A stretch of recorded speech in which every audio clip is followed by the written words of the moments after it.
હવે છે ને ઉપવાસ કરવો કેમ જરૂરી છે, તો વૈજ્ઞાનિક રીતે એ બાબત સિદ્ધ છે કે અઠવાડિયામાં એકવાર તમે ઉપવાસ કરો તો તમારી પાચન સિસ્ટમ સારી રહે, એટલા માટે ઉપવાસ કરવો ફરજિયાત છે. અને માનસિક શાંતિ મેળવવા માટે, પ્રભુ ભક્તિ કરવા માટે ઉપવાસ કરવો જરૂરિયાત છે, બરાબર.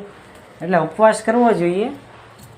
અઠવાડિયામાં એકવાર તમને જે કંઈ વાર યોગ્ય લાગે એનો તમારે ઉપવાસ કરવો જોઈએ. તમે ઉપવાસ કરો તો તમારું મન શુદ્ધ થાય, વિચાર પવિત્ર થાય અને તામસિક ભોજનથી તમે દૂર રહ્યો, સાત્વિક ભોજન અપનાવો. એટલા માટે ઉપવાસ કરવો ફરજિયાત બની જાય છે. આત્મમંથન કરવા માટે પણ અમુક લોકો ઉપવાસ કરતા હોય છે.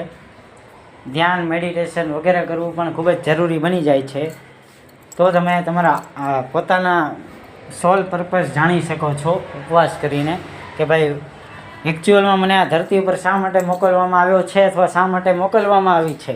એના માટે ધ્યાન, યોગ, મેડિટેશન, ઉપવાસ અને સારા વિચારો, સારા પુસ્તકો, આધ્યાત્મિક પુસ્તકો વાંચવા ખૂબ જ જરૂરી બની જાય છે. માટે એ બધું કરતા રહ્યો. જીવનમાં એકલા પૈસા કમાવા જરૂરી નથી, આધ્યાત્મિક જીવન જરૂરી છે. આધ્યાત્મિક જીવન અને સાંસારિક જીવન વચ્ચે સંતુલન જાળવવું ખૂબ જ જરૂરી બની જાય છે. અત્યારે લોકો સાંસારિક જીવનમાં આટલા બધા વ્યસ્ત થઈ ગયા છે કે લોકોને કાંઈ ભાન જ નથી પડતી કે જે છે ભગવાન છે એ બધા તો ક્ષણિક સુખ છે. તમે વોશિંગ મશીન લાવશો તો વોશિંગ મશીનથી કેટલા વર્ષ સુધી કપડાં ધોઈ શકશો? અંતે તો તમને મેન્યુઅલી જ કપડાં ધોવા પડશે ને. એટલે કહેવાનો મતલબ એમ છે કે ભગવાનની ઉપર બિલીવ વધારો,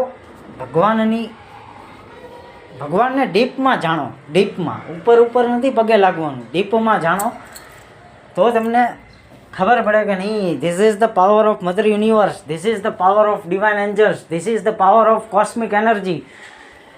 everything is pre-planned, so you cannot change the past, you only present. enjoy.